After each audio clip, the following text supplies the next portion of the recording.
Basic का breakdown of voice system है, primary level of processing plant है।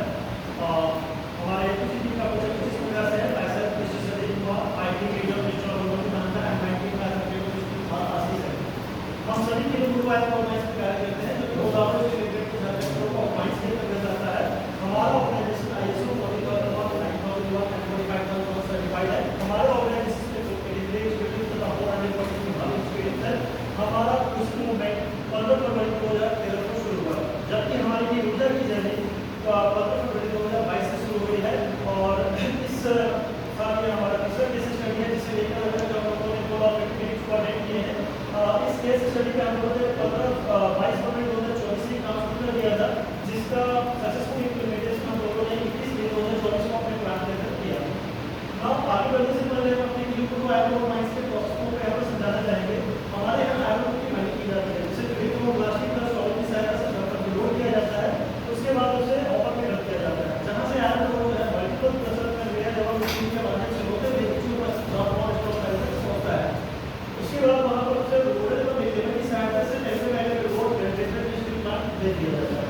आगे आप यहाँ देख सकते हैं कि हमारा प्रेशर प्लांट का प्रोसेस है, जहाँ पर बहुत सारे साथ ही आपको मल्टीपल प्रेशर्स का लेयर सब स्टील का इस्तेमाल किया गया है। सिमिलरली हमारा सेकेंडरी सेक्शन है और आगे भी हमारा टर्शियरी सेक्शन है। आइडेंटिफिकेशन ऑफ प्रॉब्लम और ऑर्गेनाइजेशन की अपनी कुछ समस्याएं होती हैं, हमारे ऑर्गेनाइजेशन की कुछ समस्याएं हैं। उन समस्याओं में से कुछ चीज़ों का जैसे कि टाइम ऑफ प्रोडक्शन लेवल का प्रोडक्शन जैसे तथ्यों का ध्यान रखते हुए हमारे एचओडी ने एक प्रॉब्लम सेलेक्ट करके हमारी टीम को दिया, that was the basic breakdown of the voice system eight primary level of processing. ना प्रॉब्लम आइडेंटिफिकेशन के बाद हम लोग माइक्रो टाइप करके जिसके अंतर्गत हम लोग को 10 एक्टिविटी प्लान किए, उसे एक टाइमलाइन में निर्धारित किया। आगे एक एक्टिविटी में काम करने के लिए हम लोगों ने डिमांड टूल का इस्तेमाल किया, जिसका पहला स्टेप है डिमांड।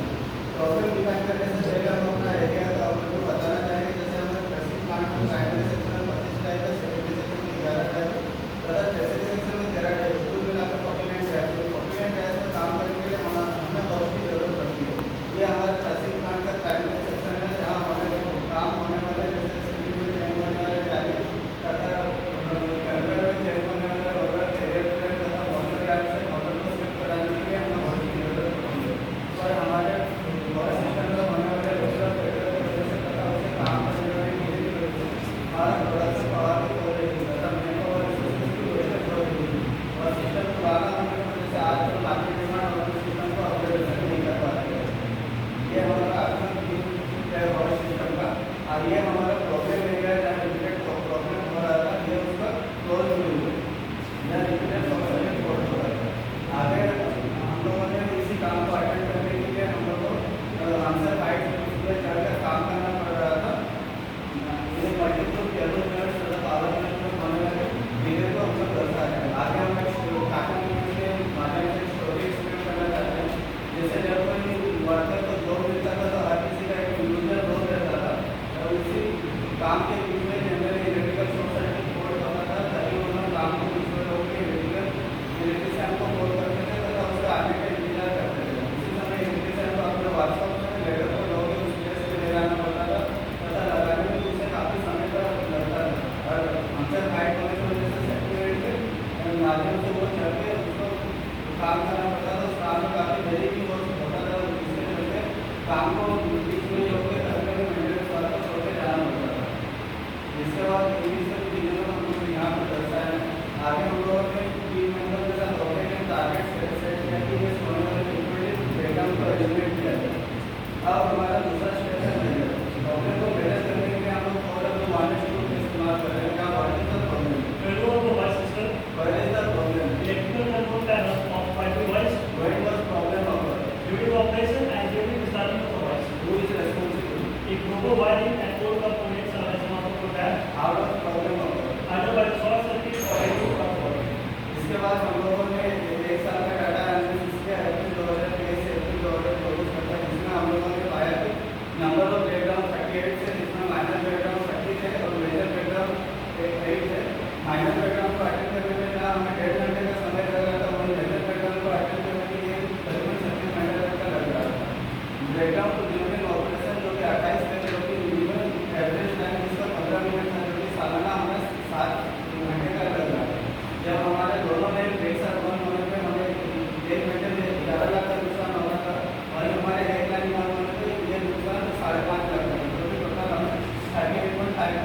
बैकग्राउंड में मेंटेनेंस ऑफ सोशल मीडिया था, पाया गया कि बैकग्राउंड के दौरान 10 दिनों की काम दिया जिसमें आपको 40 मेंटेनेंस का भुगतान करना होगा।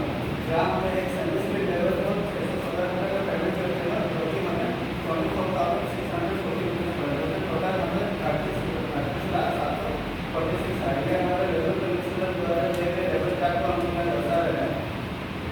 आगे हम लोगों ने टॉपिक से डाटा एनालिसिस किया और उसमें हम लोगों ने मेजर और माइनर ब्रेकडाउन को इसमें दर्शाया। आगे होने वाले मेजर माइनर ब्रेकडाउन को इन आवर्स में हम लोग दर्शाए। आगे होने वाले प्रोडक्शन लॉस इन आवर्स को इस ग्राफ में दर्शाते हुए होने वाले प्रोडक्शन लॉस इन लैस में हम यहाँ पर दर्शा रहे हैं। तो हमारा अगला स्टेप एनालाइज है जहाँ पर हम लोगों ने प्रॉब्लम के कॉज आइडेंटिफिकेशन के लिए सारी समस्याओं को जो है अपना मैथ में वेट टू मशीन के हम कैटेगराइज किया है। और जहाँ पर आप इम्प्रूवमेंट स्पेक्स को अनसेफ मारी का आपका ओवर हैंडिंग जैसे था उसको हमने जो है मैथ में अंदर डाला है। इससे पहले हमारा कंपोनेंट्स का फेवर होना, कंपोनेंट साइज का होना और स्पेयर पार्ट्स की अनअवेलेबिलिटी जैसे कार्बन को हमने मेडिकल के अंदर डाला है। और ब्रेक फेवर होने, गियर बॉक्स के फेवर होने, ओवरलोडिंग ओवरहीटिंग जैसी समस्याओं को हमने मशीन के अंदर डाला है। और आखिर में हमने उचित प्लेटफॉर्म का न होना और साथ में प्लेटफॉर्म को अटेंड करने के लिए लैब रिक्वायरमेंट्स का पता जैसे कार्बन को हमने मैथ में मेडिकल में डाला है। ये सारे कारण हैं कि हमारे पास सिस्टम को फेवर बना रहे हैं। इसके बाद हम लोगों ने इसके रूट कॉज को फाइंड करने के लिए सारे कॉलेज में से कुछ कॉलेज को हमने रिजेक्ट करते हुए 7 कॉलेज को एक्सेप्ट किया। ये 7 एक्सेप्टेड कॉलेज हमारे वॉइस सिस्टम की फेवर की प्रमुख कारण है। इसके बाद हम लोगों ने 7 एक्सेप्टेड कॉलेज के डाटा एनालिसिस के लिए लॉगिंग का इस्तेमाल किया और लॉगिंग की सहायता से हमने होने वाले मल्टीपल ऑफ ब्रेकडाउन्स को डिफरेंट टाइप ऑफ ब्रेकडाउन्स को उसके घटक पर बाद में हमने उसे पैरेटो टेबल से दर्शाया। इसी पैरेटो टेबल को हमने पैरेटो ग्राफ में कन्वर्ट किया जहाँ आप देख सकते हैं कि इन्वर्टेड स्टेट में जाने वाले 3 प्रमुख कारण जो थे वो हमारे कंपनी की समस्या का हमारे रूट कॉज को समस्या थे। इस प्रकार से जो हमारा रूट कॉज निकल कर आया वो ये था कि जो इलेक्ट्रिकल कंपोनेंट्स फेवर हो रहा है, अगर इलेक्ट्रिकल कंट्रोल सर्किट में बार बार प्रॉब्लम्स रिपीट कर रही है, साथ में जो हमारी मीटिंग समस्या में इसे विजिट करेंगे हमें बार बार जाना पड़ता है ये हमें रूट कॉज है। तो हमारा अगला स्टेप इम्प्रूव है जहाँ पर हम लोग नॉर्मल सिस्टम को इम्प्रूव करने के लिए अपने इसके और पॉसिबल सॉल्यूशन पे हमारी टीम ने डिस्कस किया और उससे बेस्ट सॉल्यूशन बाहर निकल कर आया वो ये था कि अनसेफ पाइप में लगे जो कंट्रोल पैनल है उसे किसी सेफ पोजीशन पे लगाया जाए ताकि वहाँ पर पहुँचना आसान हो सके और उसमें काम करना में आसानी हो। साथ ही जितने भी ऐसे 10 वोल्ट के ओल्ड कंपोनेंट्स है उसे 220 वोल्ट के न्यू कंपोनेंट के साथ रिप्लेस किया जाए और एक लार्ज पैनल के अंदर सारे कंपोनेंट्स को फिक्स किया जाए ताकि उसमें काम करने में आसानी हो सके, उसका मैनेजमेंट आसान हो सके। आपको ब्रेन स्टॉप करने के लिए हम लोगों ने कुछ चैलेंजेस को स्वीकार किया जिसमें उसके स्पेयर पार्ट्स की अवेलेबिलिटी का होना, काम को कम से कम कॉस्ट में कंप्लीट करना, काम के दौरान किसी प्रकार का प्रश्न न हो और साथ में काम के दौरान मशीन की सेफ्टी का ध्यान रखना है। इसके बाद हम लोगों ने इसके ड्राइव की एनालिसिस भी काम शुरू किया जहाँ पर हम लोगों ने एक रिस्पॉन्सिबिलिटी टेबल को बनाया और सारे पार्ट्स को अपने टीम मेंबर्स में डिवाइड किया। जहाँ पर आप देख सकते हैं कि काम को आगे करने से पहले हम लोगों ने वॉइस के कंट्रोल सर्किट को हम लोगों ने उसके कंट्रोल को पावर सर्किट का एक न्यू डायग्राम एडिट किया है जिसे यहाँ दिखाया गया था। और इसके बाद हम लोगों ने इसके डायग्राम की सहायता से इलेक्ट्रिकल बॉक्स फॉर्म में एक लार्ज साइज की पैनल के अंदर सारे कंपोनेंट्स को फिक्स किया और उसके कंट्रोल सर्किट को वहाँ पर हम लोगों ने डेवलप किया और वहीं पर दो प्रोविजंस से कुछ में रखने के बाद हम लोगों ने उसके रेगुलर इम्प्लीमेंटेशन के लिए जब हम पूरी तरीके से सर्विस हो गया होगी तो हम लोगों ने उसका अप्रूवल अपने एफओडी से दिया और आफ्टर अप्रूवल हम लोगों ने बनाया कि कंट्रोल पैनल को अपने रसीद प्लास्टिक ट्रैकिंग लेवल पे प्लेस किया जहाँ पर हम लोगों ने उसे कुछ समय पर ऑर्गेनाइजेशन पे रखा और हमने पाया कि वहाँ पर कुछ लूज कनेक्शन थे जिसे अंत में हम लोगों ने फिक्स किया। अब हमारा कंट्रोल है तो ऑपरेटर के सुझाव को ध्यान रखते हुए हम लोगों ने कुछ इंडिकेशन लैंप लगाए जिसमें पावर की आवश्यकता को पता चल सके तथा इजी टू ऑपरेट के लिए हम लोग एक कंटेंट यूज किया जहाँ सजाता तो पारदर्शी ऑपरेशन किया जा सके। आप देख सकते हैं कि बिफोर इम्प्लीमेंटेशन हम वही काम करने में कितना कठिनाई का सामना करना पड़ रहा था पर आफ्टर इम्प्लीमेंटेशन वही काम हम कितने आसानी से बाइकों में खड़े होकर कर पा रहे हैं। ये जो हमारा कंटेंट और इंडिकेशन लगा है वो फाइनल ड्रॉइंग हम लोगों ने यहाँ पहले में आर्ट किया तथा उसका डिस्ट्रीब्यूट किया। ये हमारा फाइनल इमेज है फर्स्ट उसके बाद हम लोगों ने उसका ऑब्जर्वेशन में रखा। उसके बाद हम लोगों ने पाया कि होने वाले नंबर ऑफ ब्रेकडाउन में काफ़ी रिड्यूस हुई है। उसके चलते होने वाला नंबर ऑफ ब्रेकडाउन आवर्स भी काफ़ी हद तक रिड्यूस हो रही है। इसके चलते होने वाला प्रोडक्शन टाइम भी रिड्यूस हो रहा है। इसके चलते होने वाला प्रोडक्शन ब्लैक्स भी काफ़ी रिड्यूस